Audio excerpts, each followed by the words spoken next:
ചില വണ്ടികൾ പെയിൻ്റ് അടിച്ചിറങ്ങിക്കഴിഞ്ഞാൽ ചില സ്പോട്ടിൽ മാത്രം യെലോയിഷ് അല്ലെങ്കിൽ കളറൊന്ന് ലൈറ്റായിട്ട് അല്ലെങ്കിൽ ഡാർക്കായിട്ട് മാറുന്നുണ്ടാവും.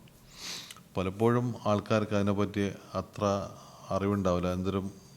എന്താ പ്രശ്നം എന്ന് മനസ്സിലാക്കാൻ പറ്റാത്തൊരവസ്ഥയാണ്. അത് കാരണം എന്ന് വെച്ചാൽ ഈ പോളിസ്റ്റർ പുട്ടി അല്ലെങ്കിൽ സ്റ്റീൽ പുട്ടി എന്ന് പറയും. ഈ പെയിൻ്റ് അടിക്കുമ്പോൾ ഇതിൽ ചേർക്കുന്നൊരു പ്രോക്സൈഡ് ഉണ്ട്. ഈ പ്രോക്സൈഡ് ചില പെയിൻറ്റർമാർ അളവിൽ കൂടുതൽ അത് ചേർക്കും. അപ്പോൾ ചേർത്ത് കഴിഞ്ഞാൽ അതിൻ്റെ സ്ട്രെങ്ത്ത് ഏകദേശം ഒരാഴ്ച വരെ അത് നിൽക്കും.